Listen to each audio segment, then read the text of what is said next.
आप सभी का अभिवादन।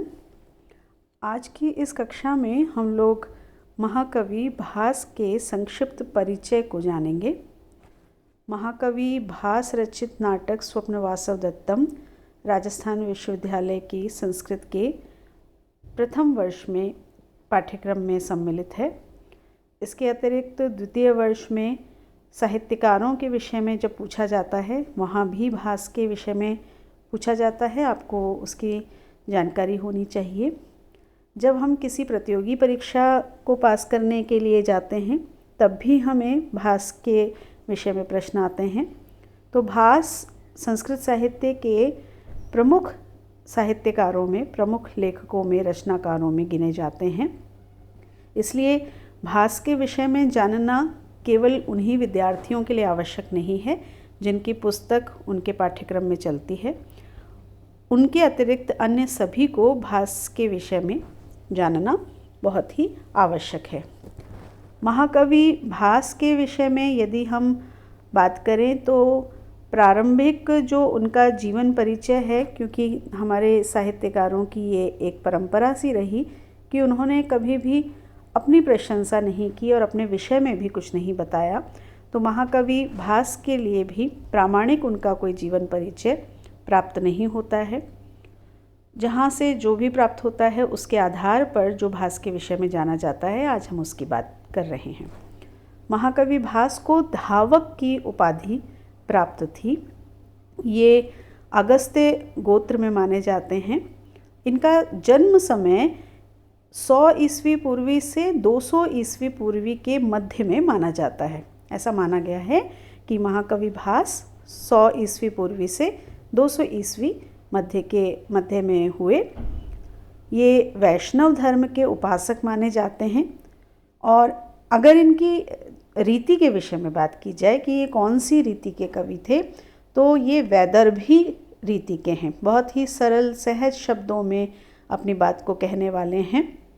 तो वैदर्भी रीति के ये रचनाकार माने गए हैं। इनके काव्य में प्रसाद गुण भी प्राप्त होता है। मधुरता इतनी है कि माधुर्य गुण स्पष्ट रूप से दिखाई देता है। प्रसाद और माधुर्य के साथ में ओज भी दिखाई देता है। तो इन्होंने अपनी रचनाओं में प्रसाद, माधुर्य और ओज तीनों गुणों का प्रयोग किया है। रसों की बात करें तो साहित्यकार हालांकि सभी प्रकार के रसों का प्रयोग करते हैं अपने लेखन में, लेकिन फिर भी हर साहित्यकार का, हर रचनाकार का कोई प्रिय रस भी हो सकता है। तो महाकवि भास मुख्यतः श्रृंगार रस पर बात करते हैं और वीर रस का प्रयोग करते हैं। यद्यपि दोनों ही रस एक दूसरे से बिल्कुल अलग हैं, लेकिन इन दोनों ही रसों में वो बहुत सिद्धहस्त माने गए हैं। शैली उनकी बहुत ही सरल है। उनकी भाषा ऐसी होती है कि सहज ही समझ में आती है। तो सरल भाषा का प्रयोग किया हुआ है। कहीं भी कृत्रिमता उनकी शैली में नहीं दिखाई देती है। ऐसा नहीं दिखाई देता है कि केवल अपनी विद्वत्ता दिखाने के लिए वो शब्दों का या भाषा का प्रयोग कर रहे हैं। बहुत ही सहज सरल भाषा में उन्होंने अपने ग्रंथों की रचना की है। अलंकारों का उनके ग्रंथों में बहुत प्रयोग दिखाई देता है, लेकिन वो अलंकार भी उसी प्रकार से सहजता से युक्त दिखाई देते हैं, उसी प्रकार के दिखाई देते हैं जो वास्तव में अलंकार होते हैं, अर्थात वास्तव में शोभा बढ़ाने वाले होते हैं। और इसीलिए उन्होंने उन अलंकारों का अधिक प्रयोग किया है जो सहजता से युक्त होते हैं, जो सरलता से युक्त होते हैं। उपमा, रूपक, उत्प्रेक्षा, अनुप्रास, स्वभावोक्ति, ये उनके प्रिय अलंकारों में रहे हैं। ऐसे कुछ जो ये मुख्य अलंकार हैं, सरल से अलंकार हैं, ये इनके प्रिय अलंकारों में माने जा सकते हैं, क्योंकि इनका प्रयोग इन्होंने अधिकांशतः किया है। भास की कृतियों के विषय में अगर हम जानना चाहें तो भास की जो कृतियां हैं उनके लिए टी गणपति शास्त्री ने सन 1910 से 12 में भास नाटक चक्रम नाम से एक संग्रह निकाला था, जिसमें 13 नाटकों का संग्रह किया गया है। ये संग्रह अनंत शयन ग्रंथमाला त्रिवेंद्रम से प्रकाशित हुआ है। उसमें भास के 13 नाटकों को संग्रहित किया गया है। और इसका विभाजन भी किया जाता है। और यदि कथा वस्तु के आधार पर इसका विभाजन किया जाता है तो इसे 4 प्रकार के विभाजन में बांटा जाता है, 4 प्रकार से इसको वर्गीकृत किया जाता है। सबसे पहला रामायण मूलक, फिर महाभारत मूलक, फिर उदयन कथा मूलक और फिर कल्पना मूलक। जो रामायण के आधार पर लिखे हुए नाटक हैं वो रामायण मूलक, जो महाभारत के आधार पर लिखे हुए हैं वो महाभारत मूलक। उदयन एक चरित्र है, एक नायक है, उसके आधार पर जो नाटक लिखे गए हैं वो उदयन कथा मूलक, और जो कल्पना के आधार पर लिखे गए हैं वो है कल्पना मूलक। रामायण मूलक में आता है अभिषेक नाटक और प्रतिमा नाटक, ये दोनों रामायण मूलक में आते हैं। महाभारत मूलक में इनके 9 रचनाओं का संग्रह है। मध्यम व्यायोग, दूतवाक्यम, कर्णभारम, दूत घटोत्कच, पंचरात्रम, उरुभंग और बालचरित। ये 9 जो रचनाएं हैं, ये जो 9 नाटक हैं, ये महाभारत मूलक नाटक हैं। उदयन कथा मूलक में 2 नाटक आते हैं, प्रतिज्ञा योगंधरायण और स्वप्न वासव दत्तम, जिसका अभी हमने जिक्र किया था कि BA प्रथम वर्ष संस्कृत में यह पाठ्यक्रम में नाटक आता है, सम्मिलित किया गया है, जहाँ विद्यार्थियों को पढ़ना है। कल्पना मूलक नाटक में 2 नाटकों का संग्रह है, अविमारक और दरिद्र चारुदत्त। इस तरह से इनके 13 नाटक माने गए, जो कि 4 भागों में विभाजित किए गए।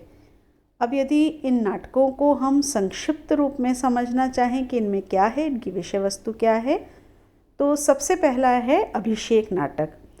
यह नाटक 6 अंकों में लिखा गया है और इसमें किष्किंधा कांड से लेकर के लंका कांड तक की जो कथा है उसे दिया गया है, और अंत इसका हुआ है रावण वध के पश्चात राम का राज्याभिषेक करने के साथ में इसका अंत किया गया है, इसीलिए ये रामायण मूलक नाटकों में आती है। दूसरा नाटक प्रतिमा नाटक, ये 7 अंकों में है और इसमें राम के जीवन का वर्णन इस नाटक में हमको दिखाई देता है। तीसरा आता है मध्यम व्यायोग, ये 1 अंग का व्यायोग नामक रूपक है। इसमें मध्यम पांडव जो भीम है उसके द्वारा घटोत्कच के हाथ से एक ब्राह्मण पुत्र की जो रक्षा की गई थी उसका वर्णन है कि भीम किस तरह से अपने पुत्र को देख कर के आनंदित होते हैं और फिर हिडिंबा से उनका पुनर्मिलन होता है, ये इस रूपक में वर्णित है। फिर हम बात करें दूतवाक्यम की, तो ये भी एक एकांकी रूपक है और इसमें कृष्ण के दूत बनकर पांडवों का संधि प्रस्ताव लेकर के जाने का वर्णन है। जब महाभारत का युद्ध हुआ उससे पहले पांडवों और कौरवों के मध्य में संधि हो सके, इसके लिए कृष्ण पांडवों की ओर से दूत बन करके दुर्योधन के पास गए, उस घटना का इसमें वर्णन है, इसलिए दूतवाक्यम इसका नाम है। फिर कर्णभार, ये भी एकांकी ही है और इसमें जो कर्ण हैं उनका ब्राह्मण वेशधारी इंद्र को कवच और कुंडल दान देने की जो घटना है उसका वर्णन है। कर्ण का जब जन्म हुआ था तो जन्म से ही उन्हें सोने के कवच और कुंडल प्राप्त थे, उनके शरीर से वो जुड़े हुए थे और इंद्र ने ब्राह्मण का वेश धारण करके कर्ण से उसको दान में मांगा था। ये जो घटना है एक महत्वपूर्ण घटना महाभारत में मानी जाती है। इस घटना के आधार पर कर्णभार नामक इस एकांकी की रचना महाकवि भास ने की है।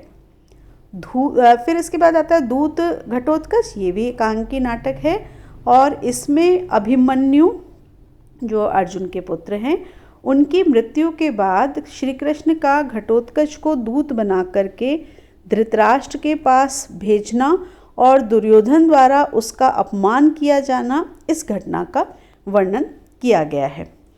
महाभारत के युद्ध में जिस तरह से अभिमन्यु की मृत्यु हुई थी, चक्रव्यूह में वो चले गए थे लेकिन उससे निकल नहीं पाए थे, उसके बाद का यहाँ पर जब श्री कृष्ण ने घटोत्कच, अभी हमने बात की घटोत्कच जो भीम के पुत्र थे, उन्हें दूत बना करके भेजा गया धृतराष्ट्र के पास और किस तरह से दुर्योधन ने उसका अपमान किया, इस घटना को यहाँ पर नाटक के रूप में महाकवि भास ने वर्णित किया है।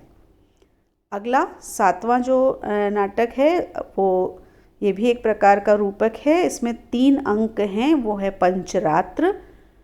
इसमें यज्ञ की समाप्ति पर द्रोण ने दुर्योधन से दक्षिणा मांगी कि पांडवों को आधा राज्य दे दें, और दुर्योधन ने ये शर्त लगाई कि यदि 5 रात्रि के अंदर पांडव मुझे मिल जाते हैं तो मैं उनको आधा राज्य दे दूंगा। और द्रोण के प्रयास से पांडव उनको मिल जाते हैं और आधा राज्य प्राप्त करते हैं। इस तरह से इस रूपक की रचना की गई है। 8वां जो नाटक है वो एकांकी है और उसका नाम है उरुभंग।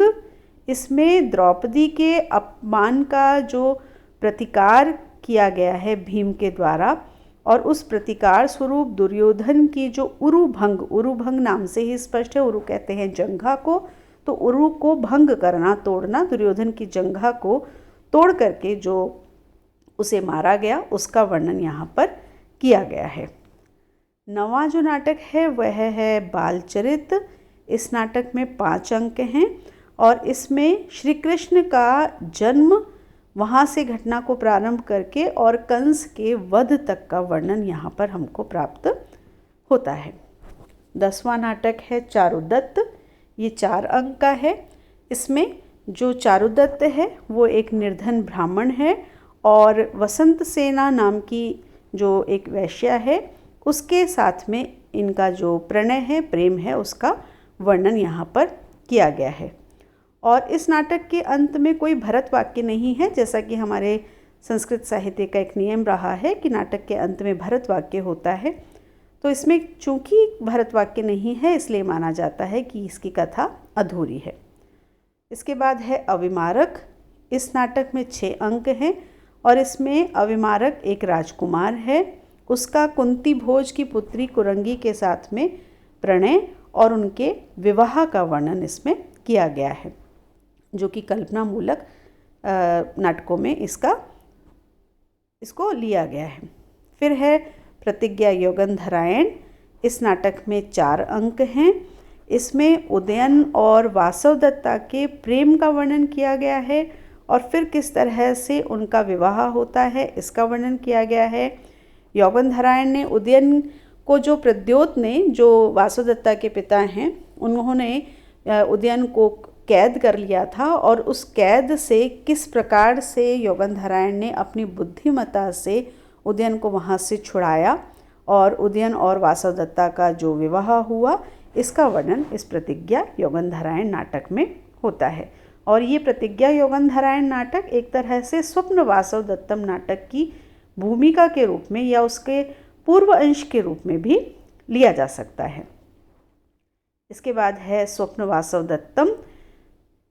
स्वप्न वासवदत्तम 6 अंकों का नाटक है और इसमें योगंधरायण की एक नीति, एक योजना, षड्यंत्र तो नहीं कह सकते उसे, वो एक योजना है जिस योजना के अनुसार उन्होंने उदयन को ये बात बताई कि वासवदत्ता की योगंधरायण और वासवदत्ता दोनों ही मृत्यु को प्राप्त हो गए। ऐसा हुआ नहीं, लेकिन इस तरह की बात फैलाई और इस बात को फैला करके मगध की राजकुमारी पद्मावती से उदयन का विवाह हुआ। विवाह होने के बाद उदयन का जो राज्य था, जो उसके शत्रु ने उससे छीन लिया था, उस राज्य को पुनः प्राप्त किया और अंत में वासवदत्ता पद्मावती का विवाह उदयन से हो चुका है और उसके उपरांत भी वासवदत्ता का उदयन से पुनर्मिलन होता है। इस घटना का वर्णन इस वासवदत्ता नाटक में किया गया है। तो इस तरह से ये महाकवि भास का एक संक्षिप्त परिचय है।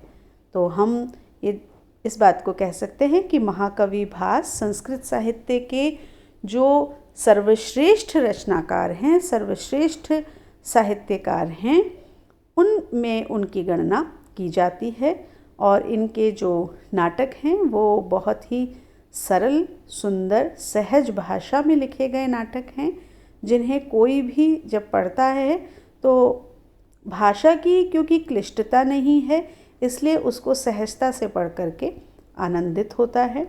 और कथामूलक नाटक अधिकांशतः लिखे गए हैं, रामायण और महाभारत हमारी भारतीय संस्कृति के मुख्य 2 ग्रंथ हैं। उन्हीं की जो कथाएं हैं उन पर इनके अधिकांश नाटक लिखे गए हैं। तो ये हमारे महाकवि भास का परिचय। अगले वीडियो में हम इनके नाटक स्वप्न वासवदत्तम का विस्तृत परिचय पर बात करेंगे। तब तक के लिए धन्यवाद।